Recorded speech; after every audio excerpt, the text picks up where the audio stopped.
வணக்கம். கதிரவன் நியூஸின் காலை நேர தலைப்புச் செய்திகள். சாதாரண தர பரீட்சை குறித்து முக்கிய அறிவிப்பு. 2025-2026 ஆண்டுக்கான கல்வி பொதுதராதர சாதாரணதர பரீட்சைக்கு தோற்றவுள்ள தனியார் விண்ணப்பதாரர்களின் அனுமதி பத்திரங்களில் ஏதேனும் திருத்தங்கள் இருப்பின் இந்த மாதம் 10ஆம் தேதிக்கு முன் மேற்கொள்ளுமாறு அறிவிக்கப்பட்டுள்ளது.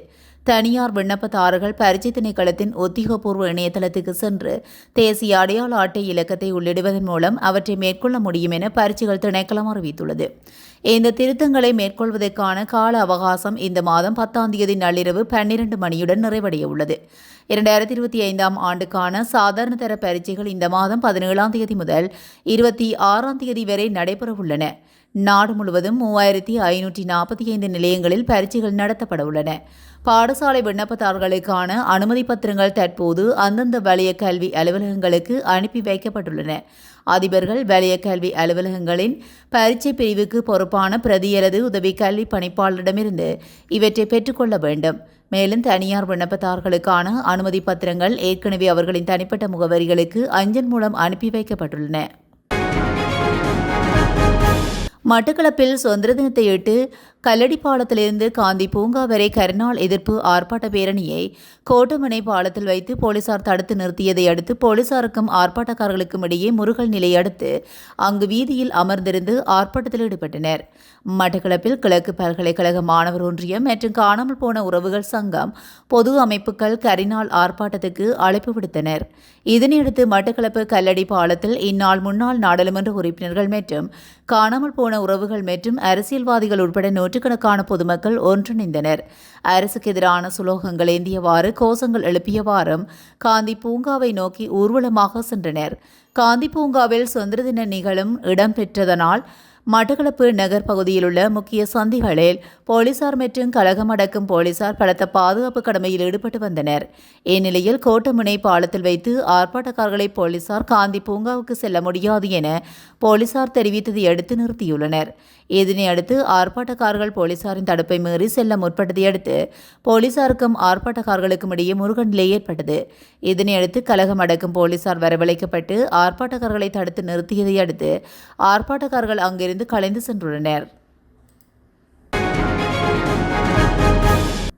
நடப்பாண்டில் கவர்மெண்ட் பே செயலியூடாக 46,635 சாரதிகள் போக்குவரத்து அபராதங்களை செலுத்தியுள்ளதாக போலீஸ் ஊடகப் பிரிவு தெரிவித்துள்ளது. நடப்பாண்டில் ஜனவரி 1ஆம் தேதி முதல் ஜனவரி 24ஆம் தேதி வரை மாத்திரம் 11,715 சாரதிகள் இந்த செயலியை பயன்படுத்தியுள்ளனர். இந்த கொடுப்பனவு முறையில் அதிவேக நெடுஞ்சாலை போக்குவரத்து பிரிவினாலேயே அதிகளவான அபராத பணம் அறவிடப்பட்டுள்ளதாகவும் போலீஸ் பிரிவு சுட்டிக்காட்டியுள்ளது. முல்லைத்தீவு மாவட்டத்தின் ஒட்டுசுட்டான் போலீஸ் பிரிவுக்குட்பட்ட புளியங்குளம் அலகரை பகுதியில் மின்சாரம் தாக்கியதில் 5 வயது சிறுவன் ஒருவர் நேற்று உயிரிழந்துள்ளார். ஒட்டுசுட்டான் பிரதேச செயலாளர் பிரிவில் உள்ள புளியங்குளம் அலகரை கிராமத்தை சேர்ந்த 5 வயதுடைய சிறுவனை இவ்வாறு உயிரிழந்துள்ளதாக போலீசார் தெரிவித்தனர். குறித்த சிறுவன் தனது அம்மம்மாவுடன் புல்லு வெட்டுவதற்காக சென்றிருந்த நிலையில் அந்த பகுதியில் யானைகளை தடுப்பதற்காக சட்டவிரோதமாக அமைக்கப்பட்டிருந்த மின்சார வேலியில் சிறுவனின் கழுத்து சிக்கியதாக தெரிவிக்கப்படுகிறது. இதன் காரணமாக சிறுவன் மின்சாரம் தாக்கி சம்பவ இடத்திலேயே கடுமையாக பாதிக்கப்பட்டுள்ளார். பின்னர் அவசரமாக ஒட்டுசுட்டான் வைத்தியசாலைக்கு கொண்டு செல்லப்பட்ட போதிலும் வைத்தியசாலையில் அவர் உயிரிழந்துள்ளதாக தெரிவிக்கப்பட்டுள்ளது. இதனைத் தொடர்ந்து சிறுவனின் உடலம் மேலதிக சட்ட வைத்திய விசாரணைகளுக்காக ஒட்டுசுட்டான் வைத்தியசாலையிலிருந்து முல்லைத்தீவு மாவட்ட வைத்தியசாலைக்கு எடுத்து செல்லப்பட்டு பிரேத அறையில் வைக்கப்பட்டுள்ளது. சட்டவிரோதமாக மின்சார வேலியை அமைத்த காணி உரிமையாளர் ஒட்டுசுட்டான் போலீசாரால் கைது செய்யப்பட்டுள்ளதுடன் மேலதிக விசாரணைகளை ஒட்டுசுட்டான் போலீசார் மேற்கொண்டு வருகின்றனர். சுதந்திர தினத்தையொட்டி நேற்று புதன்கிழமை யாழ்ப்பாணம் சிறைச்சாலையிலிருந்து 2 கைதிகள் ஜனாதிபதியின் பொது மன்னிப்பின் கீழ் விடுதலை செய்யப்பட்டுள்ளனர். யாழ்ப்பாணம் சிறைச்சாலை அதிகாரி சீனிவாசன் இந்திரகுமார் தலைமையில் குறித்த 2 சிறை கைதிகளும் விடுதலை செய்யப்பட்டனர். கசிப்பு வழக்கு ஒன்றுக்காக தண்டப்பணம் செலுத்த முடியாமல் சிறையில் அடைக்கப்பட்டிருந்த இருவரை இவ்வாறு விடுதலை செய்யப்பட்டதாக சிறைச்சாலை திணைக்களம் தெரிவித்துள்ளது. அதேவேளை நாட்டின் சுதந்திர தினத்தை முன்னிட்டு நேற்று சிறையில் உள்ள 49 கைதிகளுக்கும் ஜனாதிபதி விசேட பொது மன்னிப்பு வழங்கியுள்ளதாக சிறைச்சாலைகள் திணைக்களம் தெரிவித்துள்ளது. சிறைச்சாலையில் கைதிகள் கழித்த ஒவ்வொரு வருடத்துக்கும் 1 வார கால பொது மன்னிப்பு இதன் கீழ் வழங்கப்படுகின்றன.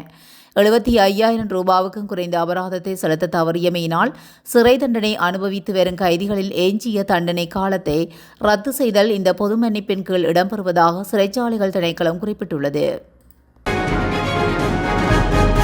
கொரணை ரத்னபுர பிரதான வீதியில் சம்பவித்த விபத்தில் 20 வயதுடைய யுவதி உயிரிழந்துள்ளதாக போலீசார் தெரிவித்தனர். நேற்று முன்தினம் இரவு இந்த விபத்து இடம்பெற்றுள்ளது. எங்கிரிய பகுதியில் இடம்பெற்ற மத நிகழ்வு ஒன்றில் கலந்து கொள்வதற்காக குறித்த யுவதி முச்சக்கர வண்டியில் எங்கிரியா நோக்கி பயணித்துள்ளார். வளைவில் எண்ணெய் தாங்கிய லொரியுடன் முச்சக்கர வண்டி மோதியதில் பின் இருக்கையில் இருந்த பெண் தூக்கி வீசப்பட்டு லொரியின் பின் சக்கரங்களுக்கு அடியில் நசுங்கியதாக போலீசார் தெரிவித்தனர். விபத்தில் அவர் சம்பவ இடத்திலேயே உயிரிழந்துள்ளதாக போலீசார் தெரிவிக்கின்றனர்.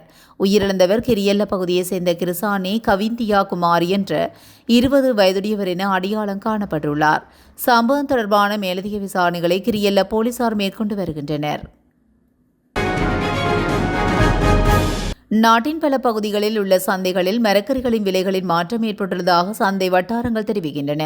விசேட பொருளாதார மத்திய நிலையங்களின் விலைப்பட்டியலுக்கு அமைய நுவரெலியாவில் கோவா 1 கிலோகிராம் 260 ரூபாய்க்கு விற்பனை செய்யப்பட்ட நிலையில் வவுனியாவில் 200 ரூபாய்க்கு விற்பனை செய்யப்பட்டது.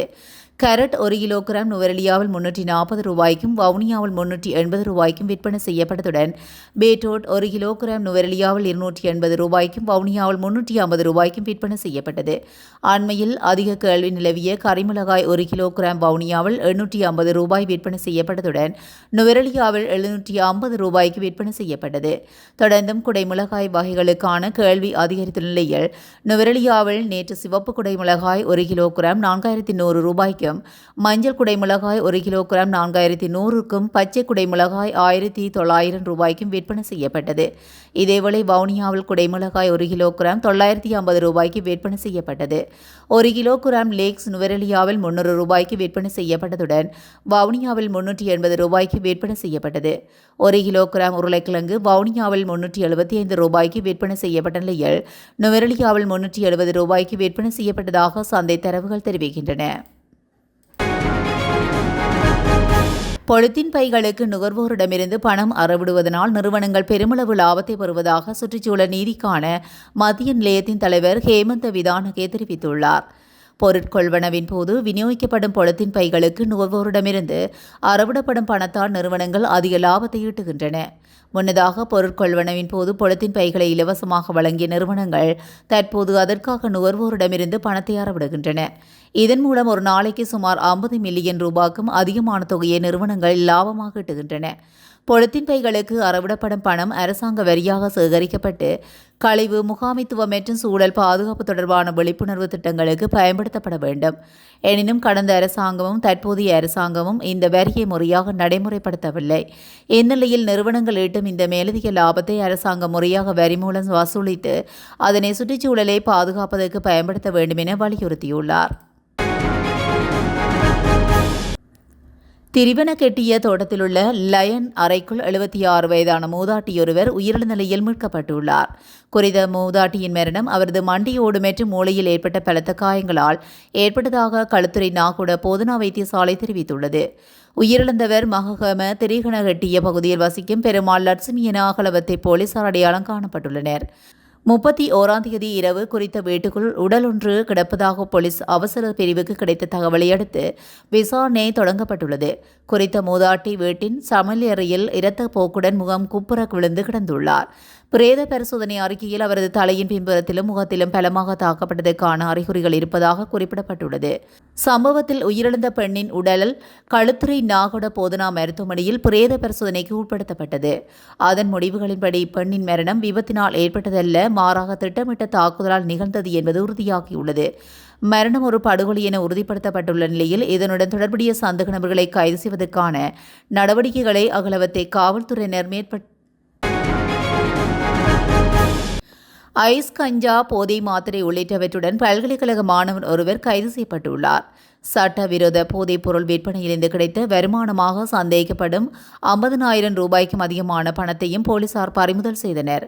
குறித்த மாணவர் தற்போது போலீஸ் பாதுகாப்பில் உள்ள நிலையில் மேலதிக விசாரணைகள் மேற்கொள்ளப்பட்டு வருகின்றன.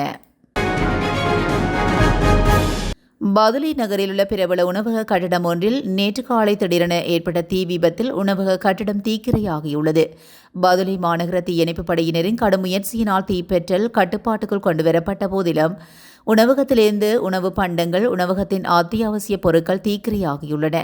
உணவகத்திலிருந்து வெளியேற முடியாமல் புகை மண்டலத்தினால் மூச்சு திணறலுக்குள்ளாகி காயங்களுக்குள்ளாகி 2 பேர் பதுளை பொது வைத்தியசாலையில் சிகிச்சை பெற்று வருவதாக அறிய முடிகின்றது.